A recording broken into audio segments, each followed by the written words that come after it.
Bonjour chers auditeurs, bienvenue au Mardi de la Mémoire. Bonjour Dominique Paoli. Bonjour Anne Collin. Nous avons le plaisir aujourd'hui de recevoir Maxence Eckart. Maxence Eckart, bonjour. Bonjour à vous.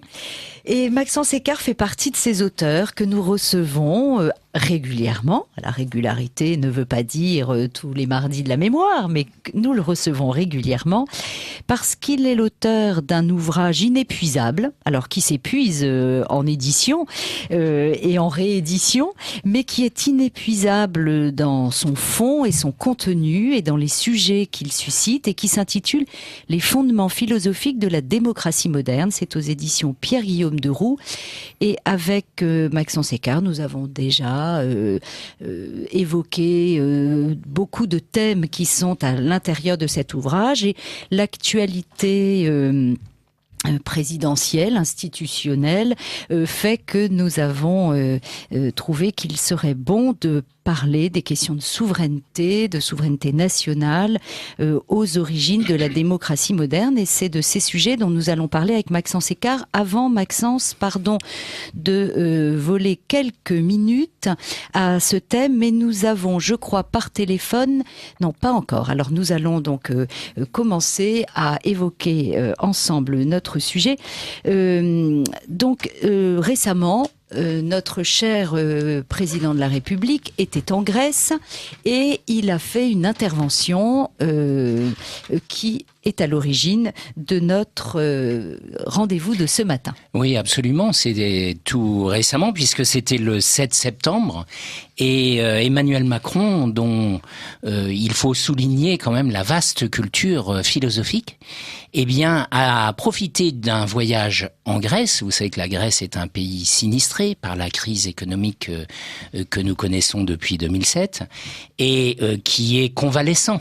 Et qui est convalescent parce que l'Europe a volé à son secours. En tout cas, c'est ce que nous disent les édiles européens. En réalité, le peuple grec a beaucoup souffert. Et Emmanuel Macron, pour fêter l'amélioration économique en Grèce, a été rendre une visite d'État. Et il a profité de cette visite pour prononcer un discours qui a été remarqué parce d'abord il a été prononcé dans un endroit hautement symbolique, puisqu'il a été prononcé sur la colline de l'Apnix, qui est une petite colline qui fait vis-à-vis à l'Acropole, à Athènes, et qui était la colline sur laquelle se réunissait l'Ecclésia, c'est-à-dire l'ensemble des citoyens d'Athènes, en fait.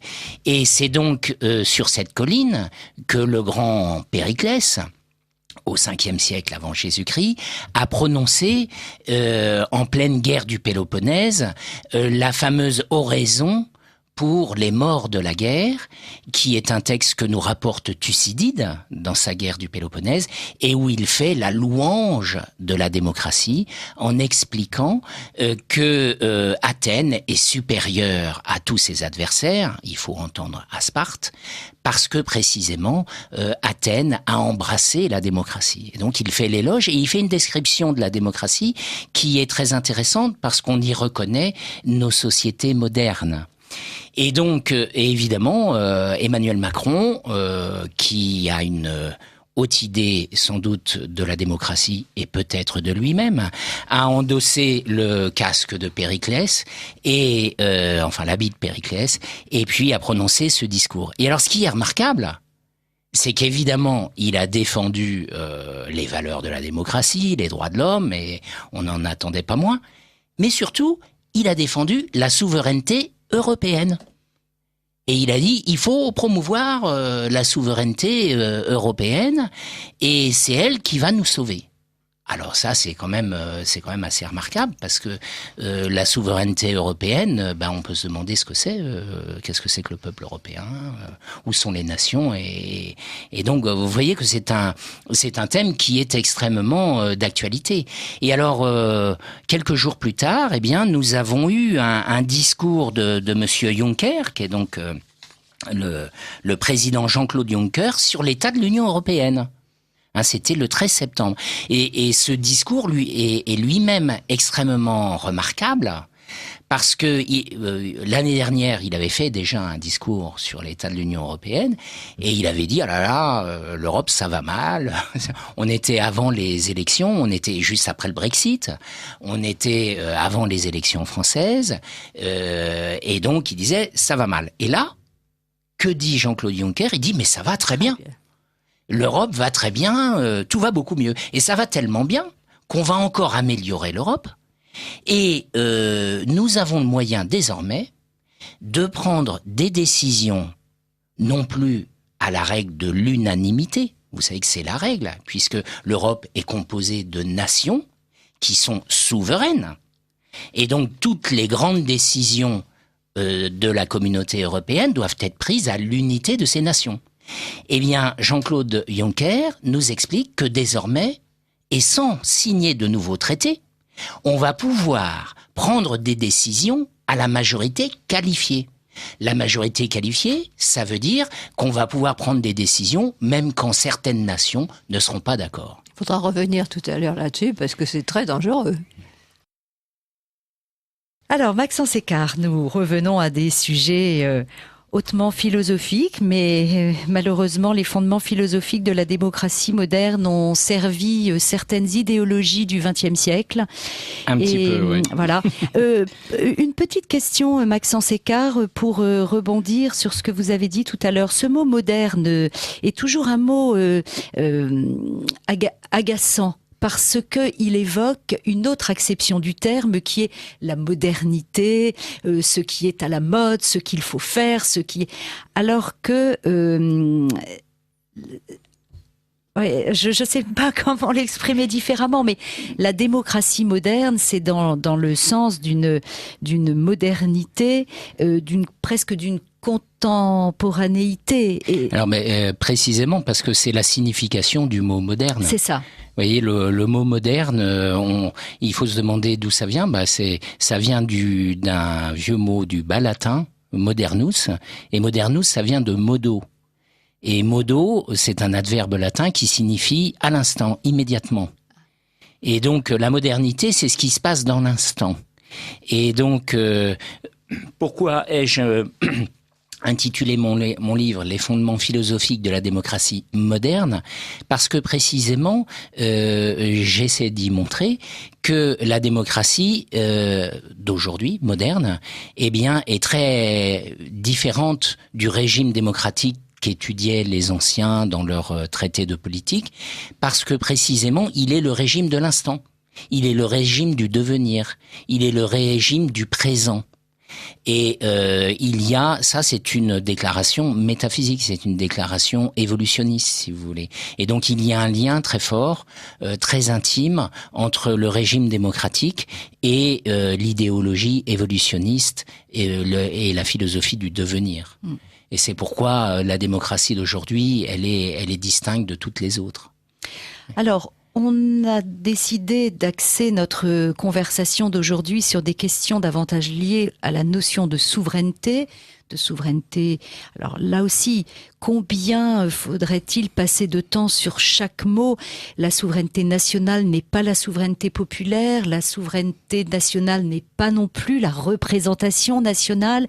D'ailleurs, je relisais il y a peu le compte-rendu de la séance publique du 23 juin 1789 où l'Assemblée, enfin le corps constitué des députés du tiers-État commence déjà à balbutier la notion d'une représentation nationale, et on voit combien toutes ces idées ont mis du temps et ont eu du mal à émerger avec des termes très clairs. Absolument. Et donc, lorsqu'on a affaire, c'est le cas, à un concept philosophique un petit peu compliqué, qui a, j'allais dire, navigué, et qui a donc pris des sens différents, pour essayer de s'y retrouver, la meilleure méthode, c'est de faire l'histoire de ce concept et de savoir d'où il vient. Et en réalité, le concept de souveraineté est un concept, ça va peut-être faire sourire certains de nos auditeurs, c'est un concept récent. C'est un concept récent parce que il ne date que du XVIe siècle. ce qui est très récent dans l'histoire de la théorie politique. Et on dit généralement, on reconnaît que le grand théoricien de la souveraineté, c'est Jean Bodin. Et Jean Bodin a écrit un livre en 1576 qui s'appelle Les 6 livres de la République, où il émet une théorie de la souveraineté. Alors, avant peut-être de nous plonger dans Jean Bodin, quelle est l'étymologie de souveraineté? Eh bien, là encore, c'est un mot latin, dit bas latin, c'est-à-dire de latin de la haute époque et médiévale. Ça vient de supranus. Et supranus, ça a donné aussi suzerain.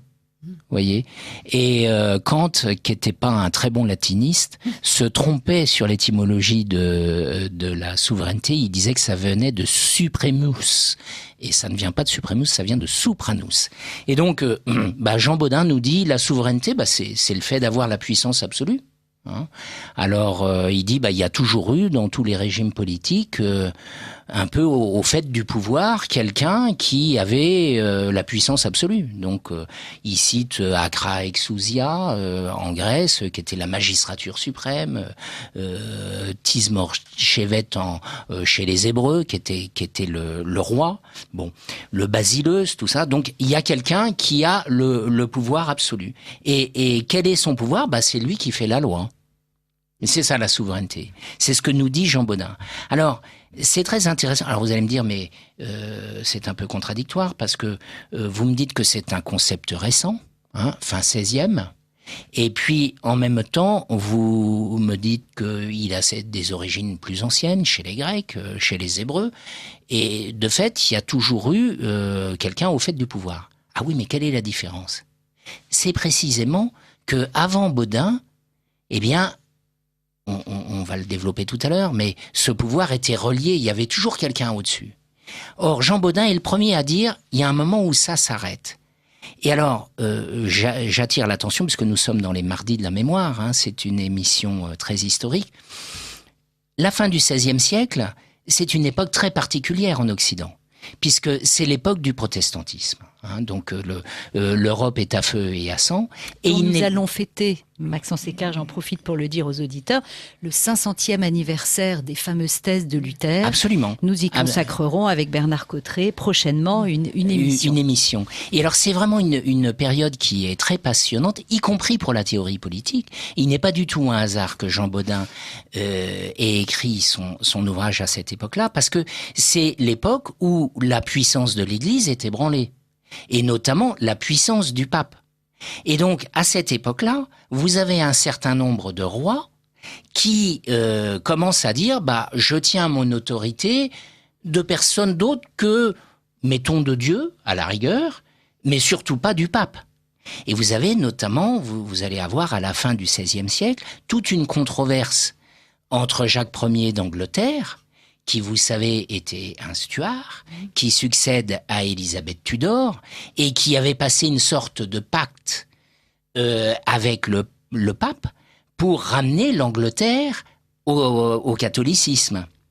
Et en fait, Jacques Ier d'Angleterre ne va pas ramener l'Angleterre au catholicisme, et il va y avoir toute une polémique avec Saint Robert Bellarmin, qui défendait la cause de la papauté, sur l'origine du pouvoir.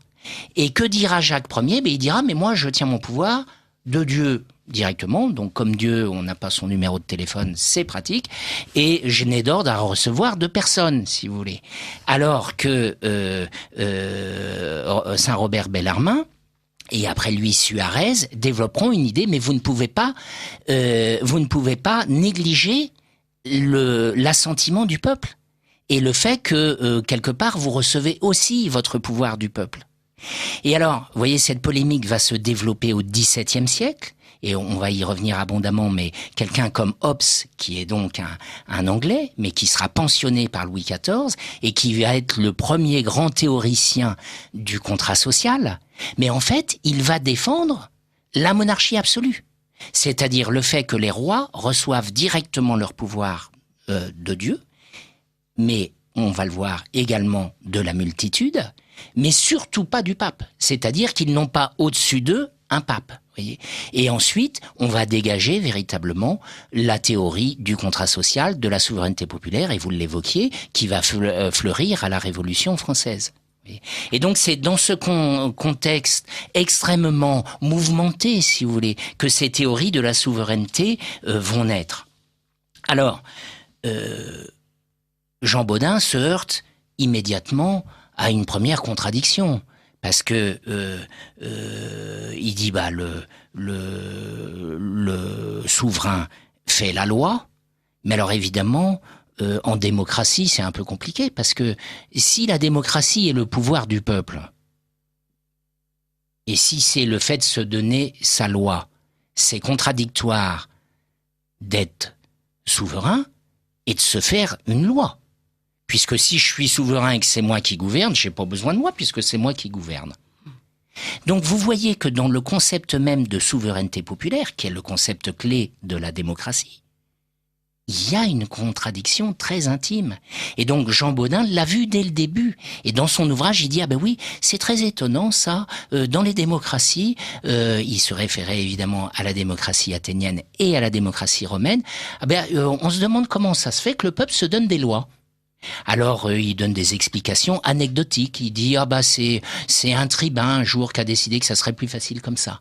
Mais il ne traite pas la question. Et évidemment, tout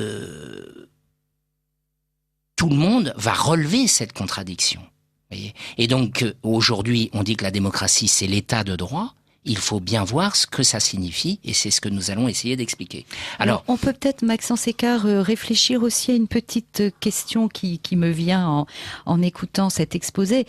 C'est que se greffe en plus là-dessus, sur ces questions philosophiques complexes, des questions sémantiques, c'est-à-dire des utilisations de mots qui sont certainement mal utilisés, mais qui augmentent notre confusion.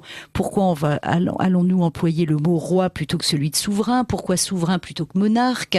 Absolument. Il y a la nation, la souveraineté, tous ces mots. La notion de peuple. C'est ça, tous ces mots, d'un point de vue sémantique, contribuent à augmenter la confusion. Mais absolument, et c'est pour ça que le travail des philosophes, dont la mission est d'essayer d'éclaircir un petit peu tout ça, est souvent limité à faire un travail d'histoire des mots et d'étymologie, comme nous le disions tout à l'heure. Alors, effectivement, ce concept de souveraineté, pour Jean Bodin, c'est le fait de faire la loi. Et il donne d'ailleurs 5 notes. On y reviendra tout à l'heure, mais il dit il y a le fait de faire la loi, de déclarer la guerre, de nommer les officiers. Donc c'est un pouvoir législatif, pouvoir exécutif, de donner la grâce aux condamnés, voyez, et puis le fait de connaître en dernier ressort, c'est-à-dire d'être le juge suprême. Voyez. Donc on voit déjà se dessiner les trois séparations des pouvoirs qui font devenir classiques. Alors deuxième question sur laquelle ont buté tous les philosophes, notamment au XVIIIe siècle, c'est de dire, mais alors, la souveraineté populaire, la souveraineté nationale, le problème, c'est que le peuple est incapable de gouverner, en fait. Tout le monde est d'accord là-dessus. Tous les philosophes, y compris les philosophes des Lumières, reconnaissent que le peuple ne peut pas gouverner. Alors ça commence par Machiavel qui dit que le peuple se laisse mener par le bout du nez par les princes et que il est absolument incapable de gouverner. Ensuite vous avez un Montesquieu dans l'esprit des lois qui nous explique mais le peuple il fait tout mal. Soit avec 100 000 bras il renverse tout, soit avec 100 000 pieds il avance comme un insecte. Et il dit, le peuple, la seule chose qu'il puisse faire, c'est de choisir des bons gouvernants. Ça, au moins, il est capable de faire ça. Sauf que il est contredit par Tocqueville. Le grand Tocqueville, le grand défenseur de la démocratie, parce que vous savez que Montesquieu, il étudiait la démocratie dans les livres, et il y en avait pas à l'époque. Tocqueville, lui, il a des exemples, puisqu'il va en Amérique, et il voit comment ça fonctionne, et il dit, mais là, moi, je peux vous dire que même ça, le peuple n'y arrive pas. Il est incapable de choisir les bons gouvernants. Bon. Et puis alors ensuite, Rousseau, le grand théoricien du contrat social, nous dit ben le peuple ne peut pas gouverner. D'abord, il peut pas se tenir tout le temps assemblé. Hein.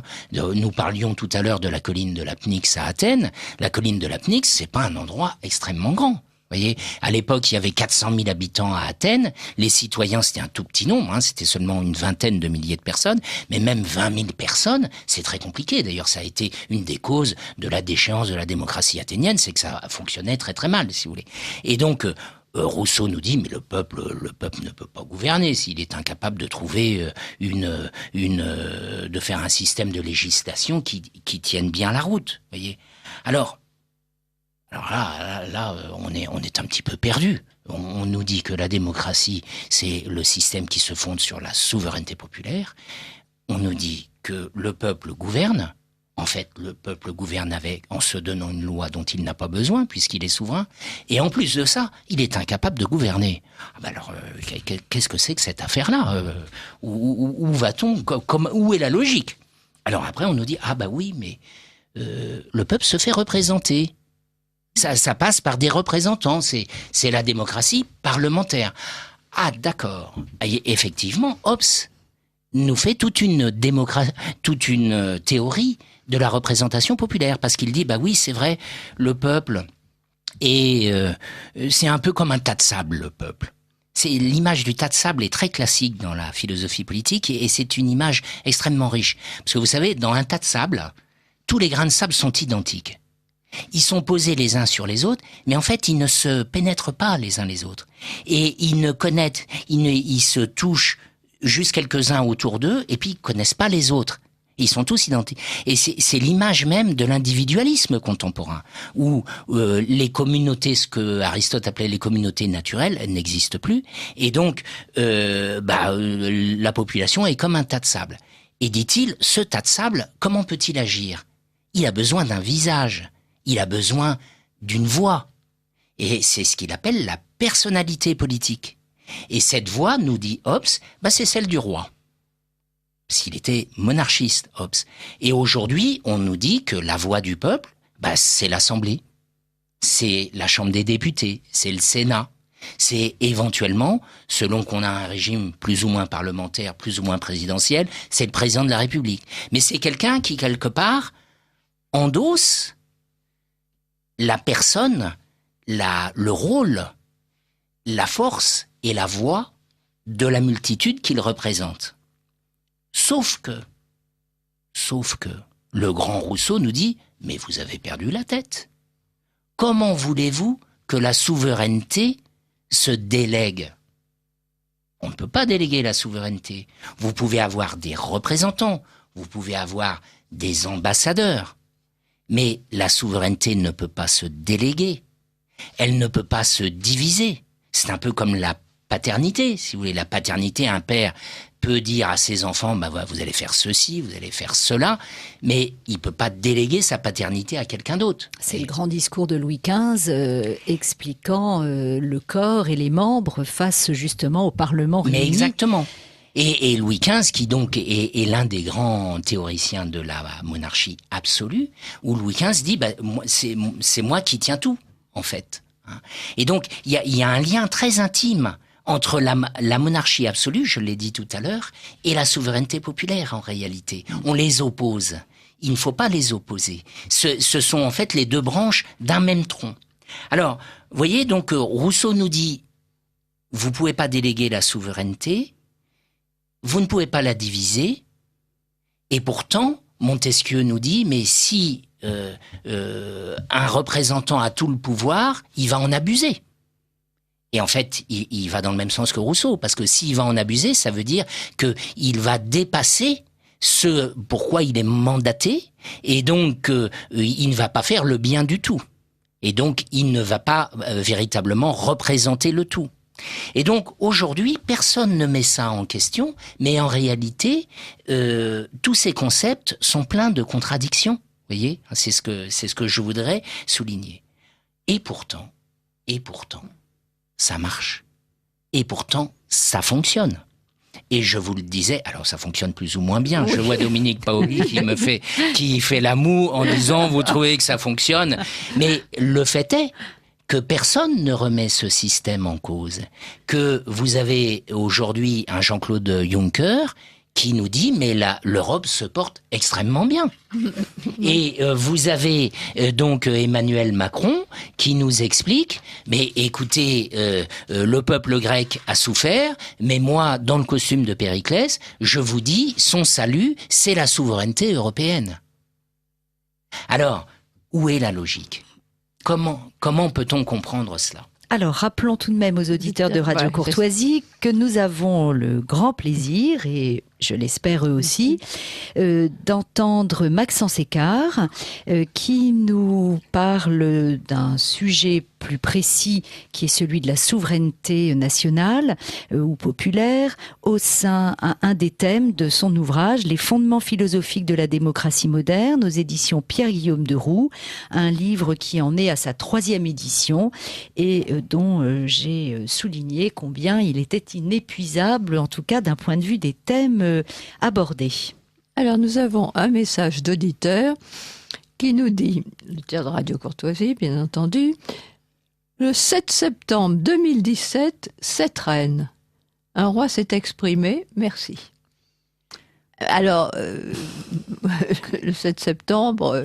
C'était il n'y a pas très longtemps. Non, mais il fait peut-être allusion aux monarchies européennes. Il y a peut-être encore 7 reines et un roi, c'est possible, puisque dans toutes ces réunions des grands de ce monde, il y a encore des monarchies, même si ce sont des régimes qui ne portent peut-être plus que le nom de monarchie. Oui. Mais alors justement, je trouve votre remarque parfaitement, non seulement pertinente, mais intéressante, parce que je pensais tout à l'heure qu'on pourrait peut-être opposer, ne serait-ce qu'avec Louis XVI, le monarque absolu, encore que ça, il faudrait définir ce qu'était la monarchie absolue. Nous le ferons bientôt, je pense, avec Jean-Christian Petit-Fils, parce qu'elle n'était pas si absolue que ça. Mais bon... là encore, Dominique, c'est une question de vocabulaire. Bon. L'absolutisme, ça n'est pas la tyrannie. Ouais. Alors, Louis XVI était souverain, mais le jour où il a été obligé d'accepter d'être roi des Français, il n'était plus souverain à ce moment-là. Eh bien, précisément, parce que là, c'est une question de vocabulaire. Hein. Absolutus, ça veut dire qui est coupé. Vous avez le mot solutus, dissolvant, c'est le même mot. Voyez. Donc, qu'est-ce que ça veut dire monarchie absolue ? Ça veut dire qui n'a pas de loi au-dessus du monarque. Mm-hmm. Et ce qui est une conception distincte de la conception médiévale, où, je vous rappelle, les mots de Jeanne d'Arc au futur Charles VII, vous n'êtes que le lieutenant du Christ. Lieutenant, ça veut dire que vous n'êtes vous-même qu'un représentant du Christ, pas du peuple, du Christ. Et je vous rappelle qu'au Moyen-Âge, un saint Thomas d'Aquin nous explique que le bon régime est un régime mixte, un régime d'équilibre, avec un monarque, parce que ça marche toujours mieux avec un monarque, mais dont les pouvoirs sont compensés par une aristocratie qui l'aide à gouverner, et surtout avec un consensus populaire qui accepte ça. Par des libertés. Et par des libertés, qui sont les qualités des hommes libres, donc des citoyens. Bon, la monarchie absolue telle qu'elle se dégage au XVIIe siècle, c'est-à-dire après les controverses dont j'ai parlé tout à l'heure de Jacques Ier, et sur la base d'écrits comme ceux de Hobbes, consiste à dire il n'y a rien au-dessus du roi. Le roi décide de tout. Et vous parliez de Louis XV tout à l'heure, c'est ce que dit Louis XV sur son lit de justice, où il dit « Je suis le souverain, y compris des parlements. Il n'y a personne au-dessus de moi. » Voyez. Alors, la souveraineté populaire, quel est son sens véritable ? Eh bien, c'est précisément celui-ci. Lorsque Baudin nous dit le fait d'être souverain, c'est le fait de se donner une loi, c'est juste. C'est effectivement la conception de la souveraineté que tout le monde a à l'esprit. Je suis souverain parce que c'est moi qui fais la loi. Mais il y a un sens beaucoup plus profond à cela. Et le sens le plus profond consiste à dire « je fais la loi parce que je n'en ai pas d'autre ». Et là, on n'est plus dans la politique, on est dans la métaphysique. Voyez ? Et c'est ce que j'essaie de montrer dans mon ouvrage, c'est de dire que la démocratie n'est pas uniquement une question politique. Et le sens de la souveraineté populaire, c'est de dire que les hommes n'ont pas d'autre loi que celle qu'ils se donnent à eux-mêmes. Et évidemment, ça contredit la vision traditionnelle de l'ancien régime, pré-révolutionnaire, qui consistait à dire que quelque part, il y a un ordre dans le monde et que les hommes doivent respecter cet ordre dans le monde qui lui a été donné au monde par celui qu'on dit être le créateur du monde et qu'on appelle généralement Dieu.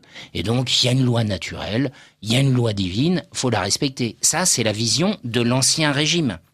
Donc, le roi n'est que le lieutenant du Christ. Son rôle, c'est d'être d'abord un juge et de dire ce qui est juste et ce qui n'est pas juste, avant même d'être un guerrier. Voyez, avant même d'être quelqu'un qui émet des décrets. C'est quelqu'un qui simplement décide en dernier ressort de ce qui est conforme à la loi naturelle et divine. La souveraineté populaire, c'est très différent. C'est le fait de dire ah ben la seule loi qui existe dans le monde, c'est celle que je me donne à moi-même. Et c'est pour ça que je dis qu'il y a un lien avec une vision, disons le mot, darwiniste de la société, une vision d'un monde qui changerait en permanence, qui évoluerait et qui n'aurait pas de loi fixe. Et donc, quelque part, la société politique, la souveraineté populaire consiste à se donner une loi pour un temps. Et c'est bien ce que fait le régime démocratique, c'est bien ce que fait la République. Elle consiste à dire, eh bien, nous les hommes, au travers de nos représentants, nous allons décréter que, jusqu'à ce qu'on la change, la loi est celle-là. Il n'y a pas d'autre loi que le code, que celle dont je me suis donné à moi-même. Et voyez, donc là, peu importe la question de la représentation, peu importe que le peuple soit capable de gouverner ou de pas gouverner, le véritable sens de la souveraineté populaire, c'est de dire il n'y a pas d'autre loi que celle que les hommes se donnent à eux-mêmes.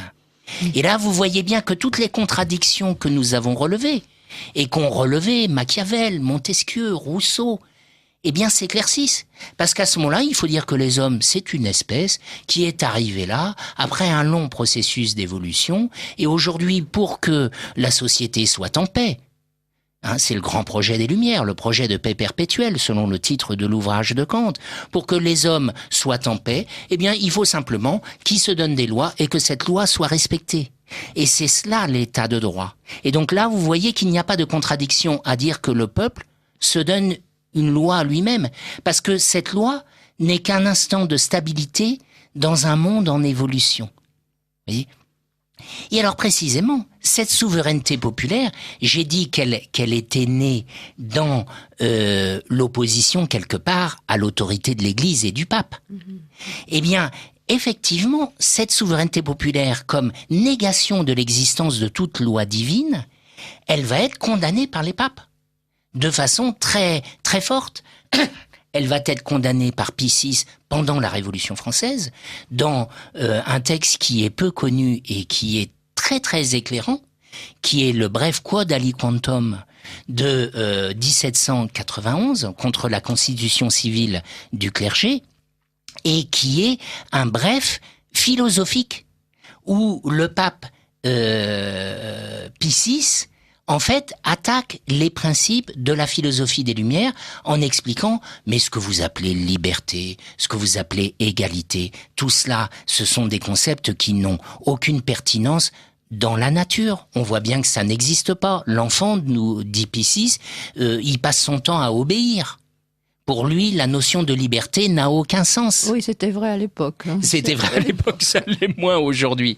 Mais voyez, il dira ça, et ça sera repris par Léon XIII dans Diuturno Illud, par Saint Pie X dans sa lettre sur le sillon. Il y a une condamnation. Et alors, que nous disent ces papes? Ils nous disent que cette souveraineté populaire, elle a une origine dans le protestantisme. Ah bon? Et pourquoi dans le protestantisme? Parce que vous savez que les protestants, une des premières choses qu'ils ont faites, ça a été de réimprimer les ouvrages de Marcille de Padoue. Et Marcille de Padoue est considéré, en fait, avant même Jean Bodin, avant même Hobbes, comme le premier théoricien de la souveraineté populaire. Et puisque vous savez que Marcille de Padoue avait été engagé par le duc Louis de Bavière, sous Innocent III, si mon souvenir est bon, il y avait un débat avec le cousin du duc Louis de Bavière pour savoir qui serait l'empereur, et donc il avait engagé des théologiens pour expliquer que il voulait devenir empereur évidemment, et le pape ne voulait pas lui dire que c'était lui qui était l'empereur. Et donc il avait engagé un théologien, Marcille de Padoue, pour faire un traité pour dire qu'il tenait lui son pouvoir du peuple.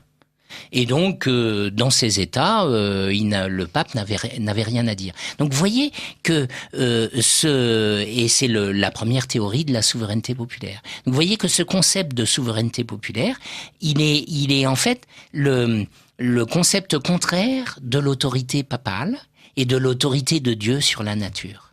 Donc, c'est quand même très, très intéressant.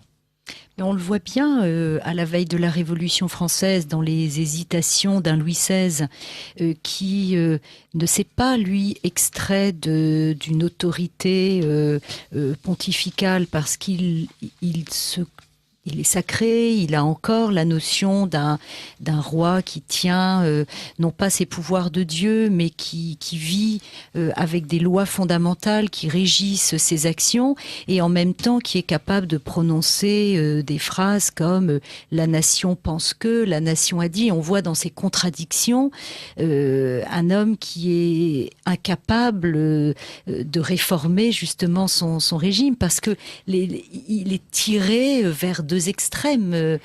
Mais alors précisément, vous prononcez le mot de nation. L'ambiguïté est là. Vous voyez, là encore, c'est une question de vocabulaire. Parce que évidemment, lorsque Louis XVI se référait à la nation, eh bien, il entendait par nation le peuple français, une sorte de réalité naturelle, une réalité, osons le mot, une réalité ethnique, une réalité géographique, enfermée sur un territoire, avec une langue, avec une religion. Et c'est la notion traditionnelle de peuple. Évidemment, ça n'est pas la notion révolutionnaire de nation. Et évidemment, la notion révolutionnaire de nation, le grand théoricien, c'est Ernest Renan, qui a fait un petit ouvrage qui est toujours complètement d'actualité, où il dit, de toute manière, les nations ne sont pas des réalités naturelles, c'est un vouloir vivre collectif. Et aujourd'hui, lorsque Najat Belkacem nous dit qu'il faut défendre dès l'école primaire les valeurs de la République, c'est bien de cela dont il s'agit. Elle estime que la nation française, c'est le fait de se mettre d'accord pour vivre ensemble. C'est ce qu'on appelle le vouloir vivre ensemble. C'est un acte de volonté qui n'a donc rien à voir avec la nature des choses. Et donc, pour en revenir à Emmanuel Macron et à la nation européenne, c'est bien de cela dont on parle, en réalité. Pourquoi est-ce que Emmanuel Macron vient nous dire que la nation européenne va constituer le salut des États en difficulté? Parce que, précisément, si la nation n'est pas une réalité naturelle, mais est un simple vouloir vivre collectif, eh bien aujourd'hui, le vouloir vivre collectif est au niveau européen. S'il est au niveau européen, ça veut dire que la dernière des communautés naturelles dont parlait Aristote, et c'est la nation. Vous savez qu'Aristote dit que les communautés naturelles, elles s'empilent comme des poupées russes. Il y a les familles, puis après il y a les villages, après les villages il y a les villes, et puis après il y a les nations. Mais ce sont des réalités naturelles qui sont créées par la nature. Eh bien, en fait, les nations, ce vieux reliquat de l'histoire que sont les nations, la nation française, la nation allemande, la nation italienne, la nation grecque, désormais disparaissent au sein d'un vouloir vivre collectif au niveau de l'Europe. Et c'est ce que vient promouvoir Emmanuel Macron sur la colline de l'Apnix. Et en soi, il a raison. Et je le cite, il nous dit je ne laisserai pas le terme de souveraineté à ceux qu'on appelle les souverainistes. Non, la souveraineté, c'est bien ce qui fait que nous décidons par nous-mêmes, que nous fixons nos propres règles. C'est exactement ce que je vous disais sur la souveraineté populaire. Alors, cher Maxence Écart, malheureusement, notre émission tire à sa fin. C'est toujours trop court. Toujours. Mais on pourra, à mon avis, en tout cas. On pourra continuer dans une autre fois. Hein. Vous êtes le bienvenu dans toutes nos émissions, Merci vous beaucoup. le savez. Alors, un auditeur nous dit, vous avez parlé de la Grèce en convalescence. C'est une bonne nouvelle, l'Europe qu'ils ont voulu réaliser ne marche pas. Exemple Brexit. D'autres pays vont quitter l'Europe. Merci pour votre formidable émission. Voilà, cher Maxence Écart, c'est pour vous. Alors, Maxence Écart, je rappelle le titre de cet ouvrage, Les fondements philosophiques de la démocratie moderne, aux éditions Pierre-Guillaume Deroux, avec une préface de Pierre Magnard. Absolument. C'est un ouvrage que l'on trouve encore Alors, qui va on le être trouve réédité, encore, va y avoir un nouveau tirage. Il y a, temporairement, je crois qu'il est édité, il est épuisé chez l'auditeur, mais on le trouve dans les bonnes librairies. Il y en a encore quelques exemplaires sur Internet, et puis vous pouvez le trouver à la librairie française, à la librairie Notre-Dame de France, évidemment, ou à la librairie de Chiré. Et puis, il va y avoir un nouveau tirage prochainement. Hein, donc, Alors, puisqu'on parlait d'Emmanuel Macron, moi, je voudrais prendre sa défense. En tout cas, j'ai trouvé que les critiques étaient un petit peu faciles concernant ce qu'il a dit sur Villers-Cotterêts. Bon, il s'est un peu trompé sur la teneur exacte de cette ordonnance, mais en revanche, c'est une excellente idée que de vouloir réhabiliter, restaurer le château de Villers-Cotterêts, qui est dans un état dramatique, Pitoyable. alors que c'est un très bel endroit, très original en tout cas. Et Villers-Cotterêts, nous parlions de Jeanne d'Arc tout à l'heure, était sur la route du Sacre. C'est une étape. Et il y a dans le château de Villers-Cotterêts quelque chose qui mériterait d'être restauré en premier parce que ça va pas coûter très cher. C'est une magnifique gravure qui représente justement l'itinéraire du Sacre tel qu'il était suivi par les rois. C'est un très bel endroit. Et puisqu'il paraît que c'est Stéphane Bern qui est missionné pour faire tout cela, la bouche, nous en avons parlé. Nous l'encourageons à... L'histoire est maîtresse de vie. Il faut préserver comme notre véritable trésor toutes les marques d'histoire et tous les éléments de notre patrimoine historique. Ouais. Ça, c'est évident. Alors, il paraît qu'il y a un message d'auditeur, Dominique, que nous pouvons lire pour terminer. En toute vitesse, un auditeur de Radio Courtoisie, il me semble que sous Louis XIV, royauté absolue signifiait absolutare, c'est-à-dire accompli, et non pas absolu dans le sens d'une certaine dictature. Les mots vivent et changent souvent de signification. Voilà. C'est vrai. Les mots sont piégeux, comme on dit, dans un horrible barbarisme. Oui, c'est vrai. Merci Maxence Écart, Dominique Paoli. Merci à vous. À mardi prochain. À mardi prochain, chère Anne Collin.